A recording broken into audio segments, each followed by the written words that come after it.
जरा सोचिए एक ऐसी मशीन के बारे में जो इंसान के जन्म से पहले ही। हाँ, जब इंसान अपनी माँ के गर्भ में महज कुछ हफ्तों का होता है। बिल्कुल, तभी अपना काम करना शुरू कर देती है।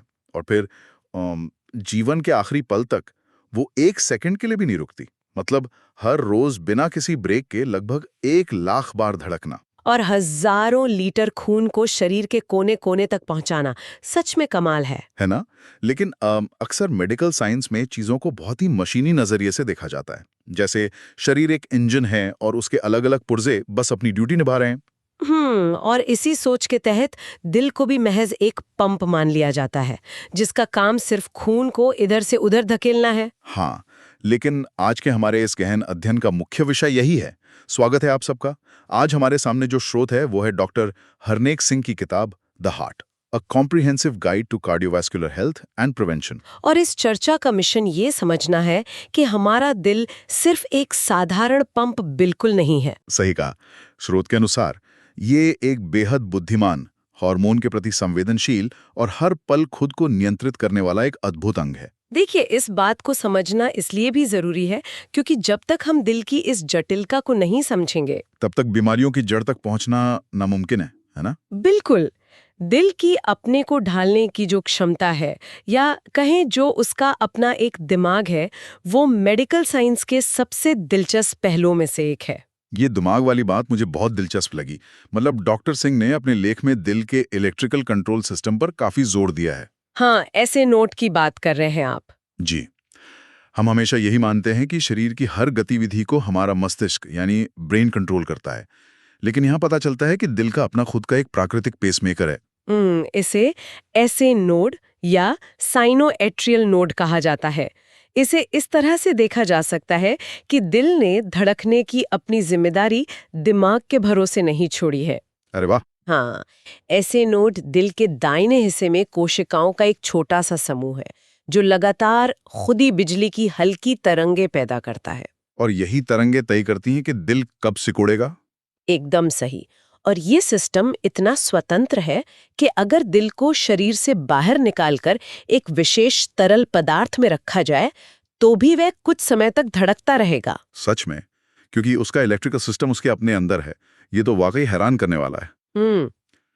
लेकिन स्रोत में एक और चीज है जिसने मेरी धारणा को पूरी तरह बदल दिया। इसमें बताया गया है कि दिल सिर्फ खून पंप करने या बिजली पैदा करने तक सीमित नहीं है, बल्कि एक एंडोक्राइन ऑर्गन भी है। मतलब ये हार्मोन भी बनाता है? हाँ, मैंने हमेशा सोचा था कि हार्मोन बनाना थायराइड या पैंक्रियास जैसी ग्रंथियों का काम है। ये एक ऐसा तथ्य है जो अक्सर मेडिकल किताबों के पन्नों में ही रह जाता है। दिल एएनपी नाम का एक हार्मोन छोड़ता है। एएनपी, हाँ। जब दिल के चेम्बर्स को ये महसूस होता है कि शरीर में ब्लड प्रेशर बहुत ज़्यादा बढ़ रहा है या खून की मात्रा ज़रूरत से ज़्यादा हो गई है, तो दिल की दीवारें खींचने लगती हैं। एक गुब्बारे की तरह। बिल्कुल। और इस खिंचाव के जवाब में दिल तुरंत एएनपी हार्मोन खून में रिलीज कर देता है। ये हार्मोन सीधे हमारी किडनी यानी गुर्दों तक पहुंचता है और उन्हें एक स्पष्ट संदेश देता है कि सिस्टम में दबाव बढ़ रहा है, एक्स्ट्रा नमक और पानी बाहर निकालो। बिल्कुल यही।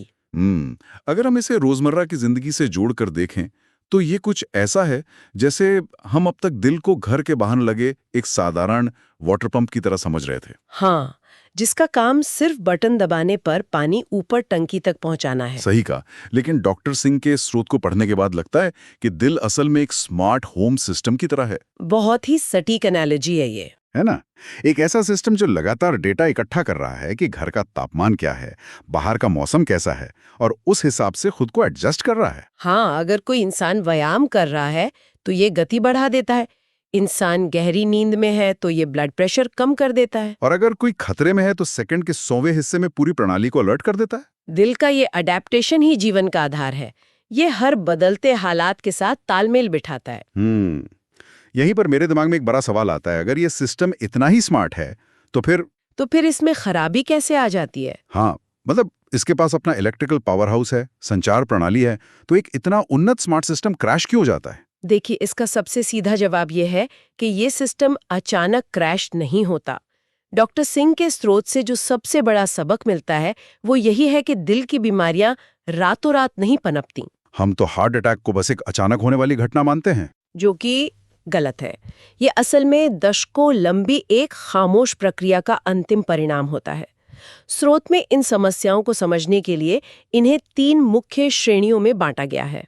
पहली श्रेणी ब्लॉकेज की समस्या है ना? हाँ, जिसे मेडिकल भाषा में एथेरोस्क्लेरोसिस कहते हैं। अब देखिए, ब्लॉकेज का नाम आते ही सबसे पहला शब्द जो दिमाग में आता है वो है कोलेस्ट्रॉल। बिल्कुल, हर कोई यही सोचता है। अक्सर यही सुनने को मिलता है कि नसों में फैट जमा हो गया, जिससे पाइप ब्लॉक हो गया, जैसे घर के किचन के सिंक में कचरा फंस जाता है। लेकिन स्रोत में जो व्याख्या दी गई है वो इस सिंक वाली थ्योरी को खारिज करती है। इसमें इन्फ्लेमेशन यानी अंदरूनी सूजन को मुख्य कारण बताया गया है। अंदरूनी सूजन? हाँ, इसे इस तरह समझिए कि हमारी रक्त वाहिकाओं यानी आर्टरीज के अंदरूनी परत बहुत ही चिकनी और नाजुक होती है। जब हम खराब जीवन शैली जीते हैं तो इस चिकनी दीवार पर छोटे छोटे खरोंच या डैमेज होने लगते हैं। और फिर शरीर उसे ठीक करने की कोशिश करता है। बिल्कुल।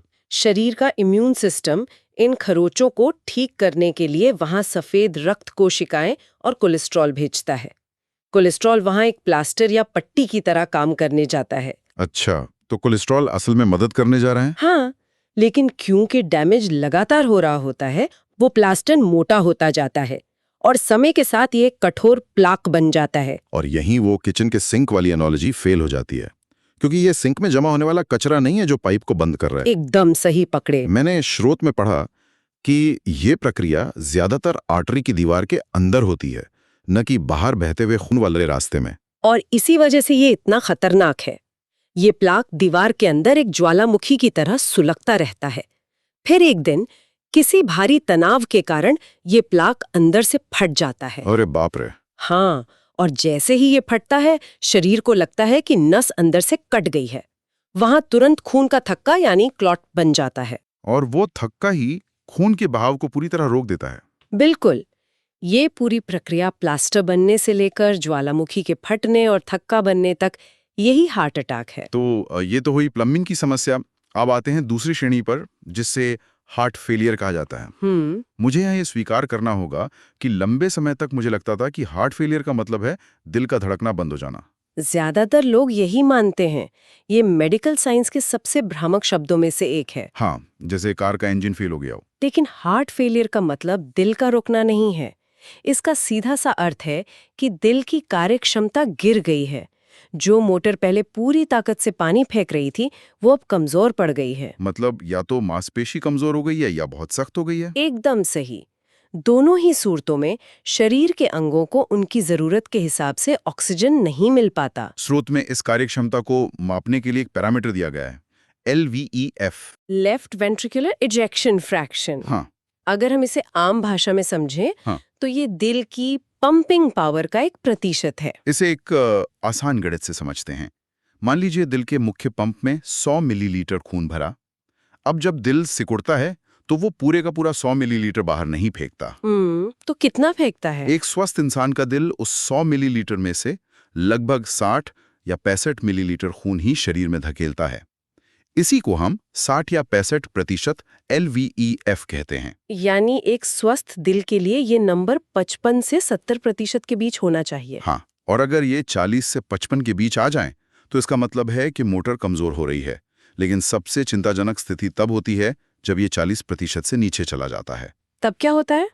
तब इंसान को गंभीर हार्ट फेलियर के लक्षण दिखने लगते हैं। जरा सा चलने पर हांफने लगता है, खून आगे नहीं जा पाता तो पीछे फेफड़ों और पैरों में जमा होने लगता है, जिससे वहां सूजन आ जाती है। बिल्कुल। तो हमने प्लम्बिंग और मोटर की कमजोरी को समझ लिया। तीसरी श्रेणी है इलेक्ट्रिकल समस्या, जिसे एरिथमिया कहते हैं। यह सीधे तौर पर उसी प्राकृतिक पेसमेकर यानी ऐसे नोड की खराबी है जिसके बारे में हमने शुरुआत में बात की थी। मतलब इलेक्ट्रिकल वायरिंग का शॉर्ट सर्किट होना। हाँ, धड़कन का तालमेल बिगड़ जाता है। दिल या तो बहुत तेजी से धड़कने लगता है जैसे कोई रेस दौड़ रहा हो, जबकि इंसान शांति से बैठा होता है, और या फिर इतना धीमा हो जाता है कि दिमाग तक खून ही नहीं पहुंच पाता। बिल्कुल। इसके लक्षण डरावने होते हैं। अचानक चक्कर आना या बिना किसी चेतावनी के बेहोश होकर गिर पड़ना। अब सवाल ये उठता है कि आखिर ये पाइपलाइन, ये मोटर और ये वायरिंग खराब क्यों हो रही है? यही असली मुद्दा है। स्रोत के अगले हिस्से में डॉक्टर सिंह ने उन आदतों का जिक्र किया है जिन्हें खामोश खतरे कहा गया है, और इसमें सबसे ऊपर नाम आता है हमारे आधुनिक आहार का। देखिए, जब हम आहार की बात करते हैं तो अक्सर लोग सिर्फ वजन बढ़ने पर ध्यान देते हैं, लेकिन असली खेल खून के अंदर चल रहा होता है। एक्स्ट्रा चीनी, रिफाइंड कार्बोहाइड्रेट और अल्ट्रा प्रोसेस्ड फूड्स हमारे शरीर के लिए जहर हैं। स्रोत को पढ़ते हुए मेरे दिमाग में एक अजीब सी तस्वीर बनी। कैसी तस्वीर? अगर हम इन अल्ट्रा प्रोसेस्ड फूड्स की तुलना करें तो ये सिर्फ खराब ईंधन नहीं है। ये ऐसा है जैसे कोई व्यक्ति अपनी नसों में लिक्विड सैंडपेपर यानी तरल रेगमाल भा रहा हो। अरे वाह, ये लिक्विड सैंडपेपर वाली तस्वीर बहुत सटीक है ना? जब कोई इंसान लगातार बहुत ज्यादा चीनी खाता है तो खून में ग्लूकोज तेजी से ऊपर नीचे होता है। ये खून की नसों की अंदरूनी दीवारों को अंदर ही अंदर छीलने लगता है। और यही वो खरोच है जिसे भरने के लिए कोलेस्ट्रॉल वहां पहुंचता है। अल्ट्रा प्रोसेस्ड फूड सीधे तौर पर शरीर में इन्फ्लेमेशन बढ़ा देते हैं। और आहार के बाद डॉक्टर सिंह ने जिस दूसरे खतरे की ओर इशारा किया है वो है तनाव, जिसे हम अक्सर सिर्फ दिमाग की समस्या मान लेते हैं। तनाव का सीधा और भौतिक असर दिल की नसों पर पड़ता है। जब इंसान तनाव में होता है तो शरीर उसे एक आपात स्थिति मानता है। एक सर्वाइवल मैकेनिज्म। हाँ, जो हमें किसी जंगली जानवर से बचने के लिए मिला था। शरीर एड्रेनालिन और कॉर्टिसोल जैसे हार्मोन छोड़ देता है ताकि इंसान लड़ सके या भाग सके। लेकिन आज के दौर में लोग जंगली जानवर से नहीं भाग रहे हैं, वो ऑफिस की डेडलाइन या ट्रैफिक से जूझ रहे हैं। बिल्कुल। और जब ये तनाव 24 घंटे बना रहता है तो खून की नसें लगातार सिकुड़ी हुई रहती हैं। इस दबाव के कारण नसों की दीवारों पर लगातार चोट पहुंचती रहती है। स्रोत में एक बहुत ही गंभीर स्थिति का जिक्र है, broken heart syndrome. Stress cardiomyopathy. हाँ, ये स्पष्ट करता है कि भावनाएं कैसे शरीर को तोड़ सकती हैं। अगर किसी को कोई बहुत गहरा सदमा लगे तो स्ट्रेस हार्मोन का सैलाब दिल को कुछ समय के लिए लकवाग्रस्त कर सकता है। यह इस बात का सबसे बड़ा प्रमाण है कि दिमाग और दिल आपस में कितनी गहराई से जुड़े हुए हैं। बिल्कुल। और इसी तनाव से उबारने का जो सबसे कारगर तरीका है उसे हम लगातार नजरअंदाज कर रहे हैं, वो है नींद। आज के समाज में कम सोना तो एक तरह का बैज ऑफ ऑनर बन गया है। लोग गर्व से कहते हैं कि मुझे तो सिर्फ 4 घंटे की नींद काफी है। जैसे सोना कोई कमजोरी हो, लेकिन नींद के दौरान इंसान निष्क्रिय नहीं होता। ये पूरे कार्डियोवैस्कुलर सिस्टम के लिए बायोलॉजिकल रिपेयर का समय है। मतलब इसी समय शरीर डैमेज को ठीक करता है। हाँ, जब हम गहरी नींद में होते हैं तो ब्लड प्रेशर नीचे आ जाता है, दिल और नसों को आराम मिलता है। जो लोग शिफ्ट में काम करते हैं उनका सर्कैडियन रिदम पूरी तरह से टूट जाता है और अंदर ही अंदर रिपेयर सिस्टम काम करना बंद कर देता है। एकदम सही। अच्छा, आहार, तनाव और नींद के बाद स्रोत में व्यायाम को लेकर भी चेतावनी दी गई है। डॉक्टर सिंह ने ओवर एक्सरसाइज पर लाल झंडी दिखाई है। ऐसा क्यों? देखिए, व्यायाम दिल के लिए सबसे बेहतरीन दवा है, लेकिन समस्या अति करने में है। जब लोग बिना सही ट्रेनिंग के या बिना रिकवरी के शरीर को उसकी क्षमता से परे धकेलते हैं तो ये नुकसान करता है। डिहाइड्रेशन या आराम ना देना दिल के इलेक्ट्रिकल सिस्टम को बिगाड़ सकता है। हाँ, अगर व्यायाम करते समय सीने में भारीपन लगे या बेहोशी का एहसास हो तो उसे सिर्फ थकान मानकर इग्नोर नहीं करना चाहिए। तो मतलब संतुलन ही सबसे बड़ी चुनौती है, और ये संतुलन सिर्फ खाने पीने तक सीमित नहीं है। स्रोत में अकेलेपन को भी एक गंभीर कार्डियोवैस्कुलर खतरा बताया गया है। बिल्कुल। सामाजिक अलगाव सिर्फ एक उदास कर देने वाली भावना नहीं है, ये एक शारीरिक स्थिति है। तो अकेलेपन का सीधा असर दिल पर कैसे पड़ता है? जो इंसान खुद को अपनों से कटा हुआ महसूस करता है उसका नर्वस सिस्टम हमेशा हाई अलर्ट पर रहता है, इन्फ्लेमेशन ज्यादा होता है। इसके विपरीत एक सच्चा मानवीय जुड़ाव ऑक्सीटोसिन रिलीज करता है, जो तनाव कम करता है। हाँ, और नसों को आराम पहुंचाता है। मैं आधुनिक चिकित्सा जैसे स्टेंट और बाईपास की भूमिका समझना चाहता हूँ। अक्सर लोग सोचते हैं कि ब्लॉकेज हो गई, अस्पताल जाकर स्टेंट लगवा लिया और बीमारी खत्म। अगर मैं इसे एक एनालॉजी से समझूं, क्या स्टेंट लगवाना सिर्फ एक टपकती हुई छत के नीचे एक नई बाल्टी रखने जैसा है, बिना उस छेद को ठीक किए? बहुत ही सटीक नजरिया है ये। स्रोत स्पष्ट कहता है कि स्टेंट और बाईपास जीवन रक्षक तकनीकें हैं।